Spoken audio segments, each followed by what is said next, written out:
Welcome to my video on the vacuum law of prosperity.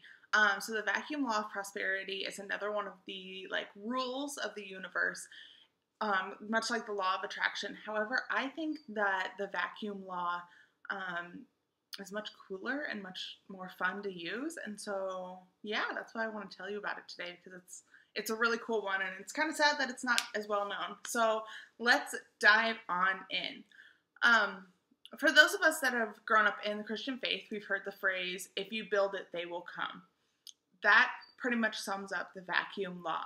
What it is that whatever container exists or whatever container you create will be filled with something. A great example of this is our day-to-day lives, where if we're given a task, we tend to wait for the end of the day, or we'll take all day to do the task, even though there's a good chance that we could get the task done in an hour or two. Same with if we're on a very, very short deadline, we'll get that task done. So whatever we need to do will fill whatever time container that we have.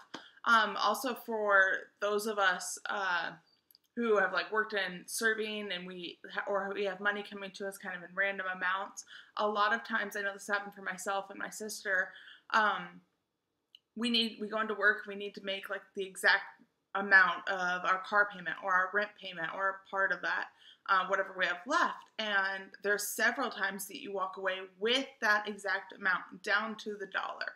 The universe will fill the exact space that you leave for it.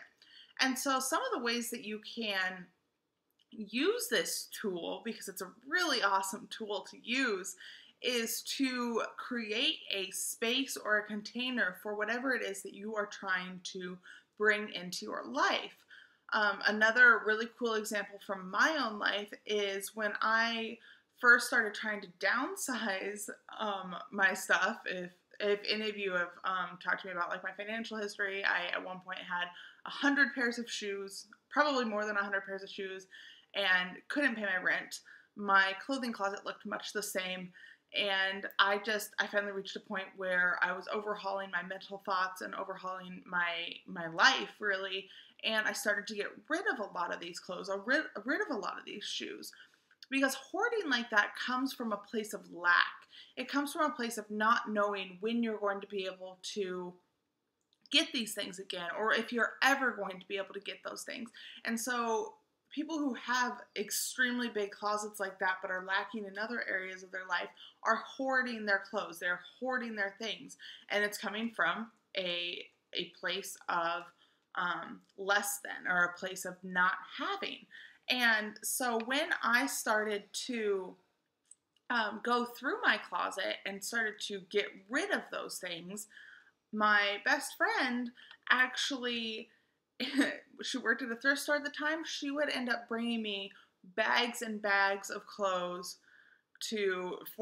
for me, clothes that she found when she was doing the intakes, and she was like, oh, this will fit, this will look great on her, blah blah blah.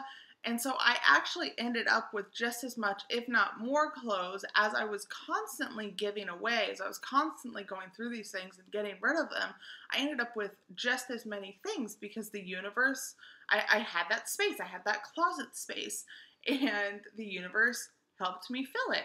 It's a really great example of the vacuum law of prosperity and just how easy it is to work.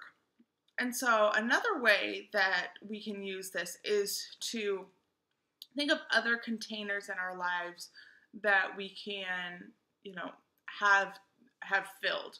So whether that is different thought areas, if we can start to pull out beliefs that we don't want to hold on to, or ideas that we don't want to hold on to, as we work through getting rid of those, the ones that we do want to hold on to will start to fill. The recent anti-racism movement has been a really good example of this, as white people have started to kind of pull out these negative thoughts and pull out the ideals that they have, that a lot of us didn't even know we had. We've been able to fill that space with other information and fill that space with additional resources, or people of color have been able to work their way into like our social media feeds and things like that because we're creating a space for them. Another great example of this is if you're going into coaching or going into any sort of field where you help someone, it's actually called holding space, because when you're having a conversation with someone, they want to fill that space, whether it's with their thoughts on something or a story that happened to them or their beliefs. They want to fill the space, and therefore it helps you help them.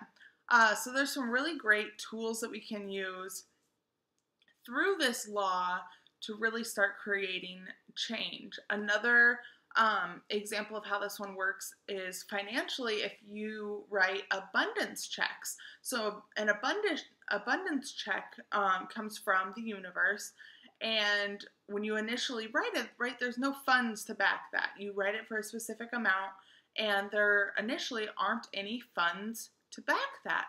But what the universe will do is it sees that there's a container that needs to be filled and will fill that abundance check with money. So therefore it'll come into your life in whatever form that you wrote the check for.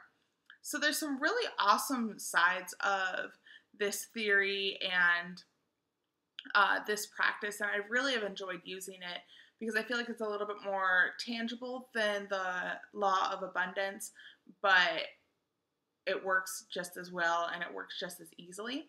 And so, yeah, comment below and let me know if you have any experiences with this, if you try it out, how it goes. Definitely let me know, and I will see you all later.